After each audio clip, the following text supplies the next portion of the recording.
Hello everyone, welcome to cute candies channel. ఈరోజు అందరూ ఎంతో ఇష్టంగా తినే ఎగ్ నూడిల్స్ చేసి చూపిస్తున్నాను. మరి ఇంకా ప్రాసెస్లోకి వెళ్ళిపోదామా?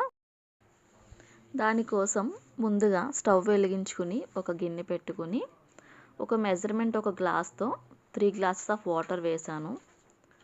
అది కొంచెం బాయిల్ అయ్యాక మ్యాగీ తీసుకున్నాను.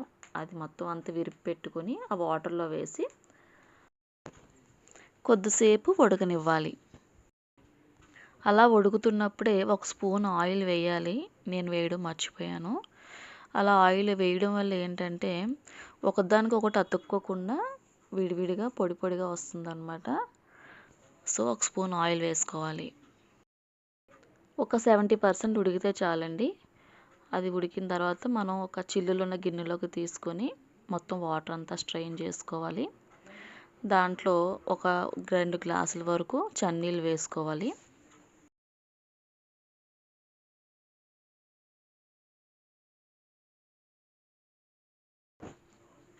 ఇప్పుడు ఇది పక్కన పెట్టుకొని స్టవ్ వెలిగించుకొని ఒక గిన్నె పెట్టుకొని ఒక 2 స్పూన్స్ వరకు ఆయిల్ వేసుకుని ఆయిల్ హీట్ అయిన తర్వాత ఒక 4 ఎగ్స్ తీసుకున్నాను. అది బాగా బీట్ చేసుకొని అందులో కొంచెం సాల్ట్, కొంచెం పెప్పర్ వేసుకొని బాగా ఫ్రై చేసుకోవాలి.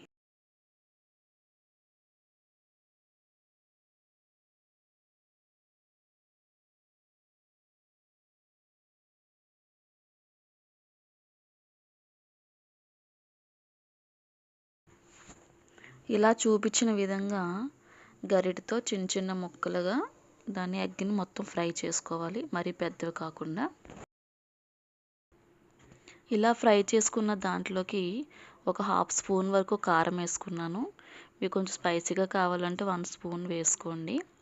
అది కూడా వేసుకున్నాక బాగా కలుపుకొని తర్వాత మనకి మ్యాగీ మసాలా ప్యాకెట్స్ ఉంటాయి కదా, అవి కూడా వేసుకొని బాగా కలుపుకోవాలి. మసాలా అంతా బాగా పట్టేలాగా. నేను ఒక 4 ప్యాకెట్స్ తీసుకున్నానండి, మ్యాగీ ప్యాకెట్స్. దానికి వచ్చిన మసాలా ప్యాకెట్స్ కూడా వేసుకొని బాగా కలిపి ఫ్రై చేసుకుంటున్నాను. అది కొంచెం మగ్గిన తర్వాత మనం ఏదైతే నూడిల్స్ ఉడకబెట్టి పెట్టుకున్నామో అవి కూడా అందులో వేసుకొని మొత్తం కలిసేలా బాగా కలిపి పెట్టుకోవాలి.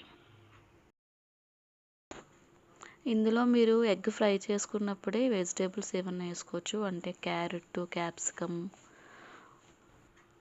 ఉల్లికాడలు ఇటువంటివి వేసుకుని బాగా ఫ్రై చేసుకోవచ్చు. ఇదేంటంటే మనకు హాఫ్ బాయిల్ అయితే సరిపోద్ది, మొత్తం అంతా మగ్గనవసరం లేదు. నేనైతే వెజిటేబుల్స్ ఏమీ వేయలేదండి, ఓన్లీ ఎగ్తోనే ప్లెయిన్గా చేసి పెట్టాను. ఇలా మొత్తం అంతా వేసుకున్న తర్వాత ఒక 2 ఫోక్ స్పూన్స్ తీసుకుని మొత్తం అంతా బాగా మసాలాలన్నీ కలిసేలా బాగా కలుపుకొని పెట్టుకోవాలి.